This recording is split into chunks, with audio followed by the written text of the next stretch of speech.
Hello everyone, আজ আমি বানাবো মুসুর ডাল দিয়ে ডিমের একটা দুর্দান্ত স্বাদের রেসিপি। খেতে কিন্তু অসাধারণ লেগেছিল। ফার্স্টে আমি এখানটা মুসুর ডাল নিয়েছি 200 গ্রাম।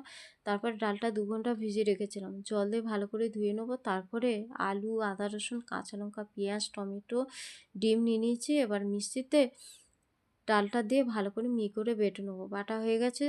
এবার একটা পাত্রে ঢেলে নিয়ে ওর মধ্যে আদা রসুন বাটা, পেঁয়াজ কুচি দিয়ে দেবো লঙ্কা কুচি, তারপরে স্বাদ অনুযায়ী লবণ, অল্প একটু হলুদ গুঁড়ো দেবো, তারপরে গরম মশলা গুঁড়ো দিয়ে দেবো ডিম, দিয়ে ভালো করে ফাটিয়ে নেবো। দেখুন ভালোভাবে ফাটানো হয়ে গেছে।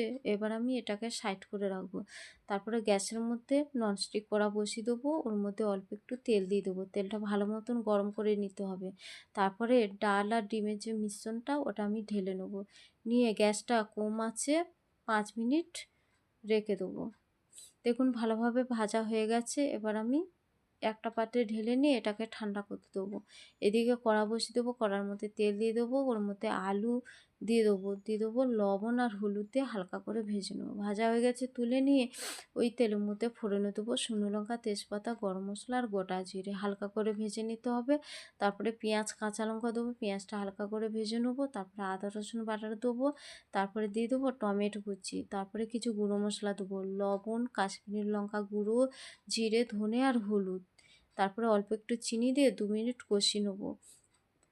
দেখুন কষানো হয়ে গেছে। এবার আমি আলু দিয়ে 3 মিনিট আরও কষিয়ে নেবো। এদিকে মশলাটা ততক্ষণ কষানো হোক। তারপরে এইদিকে এটা ঠান্ডা হয়ে গেছে, ছুরির সাহায্যে আমি পিস করে এটাকে কেটে নেব। আমি আমার পছন্দ অনুযায়ী পিস করে কেটেছি, আপনাদের পছন্দ অনুযায়ী পিস করে কেটে নিতে পারেন। দেখুন সমস্ত পিস আমার কাটা হয়ে গেছে। এইদিকে মশলাও ভালোভাবে কষানো হয়ে গেছে। এবার আমি পরিমাণ মতন জল দিয়ে দেবো, দিয়ে চাপা দিয়ে 5 মিনিট মিডিয়াম আঁচে ফুটিয়ে নেব। দেখুন আলুটা প্রায় আমার হাফ সিদ্ধ হয়ে গেছে। এবারে ডিম আর ডালের যে ধোঁকাটা ওটা আমি ঢেলে দেবো ঝোলের মধ্যে, দিয়ে চাপা দিয়ে 10 মিনিট আমি মিডিয়াম আঁচে ফুটিয়ে নেব। দেখুন এবার আমার হয়ে গেছে। এবার আমি গরম মশলা দিয়ে নামিয়ে নেব। মুসুর ডাল দিয়ে ডিমের রেসিপি তৈরি হয়ে গেছে। এবার গরম গরম ভাতের সাথে পরিবেশন করুন। চলুন আমি এবার টেস্ট করি কেমন হয়েছে।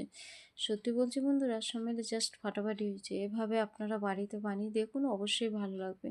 যদি আমার ভিডিওটা আপনাদের ভালো লেগে থাকে অবশ্যই একটা লাইক, কমেন্ট, শেয়ার আর সাবস্ক্রাইব করতে ভুলো না। দেখা হচ্ছে পরবর্তী ভিডিওতে। ততক্ষণের জন্য টাটা, সবাই ভালো থাকবেন, সুস্থ থাকবেন, ধন্যবাদ।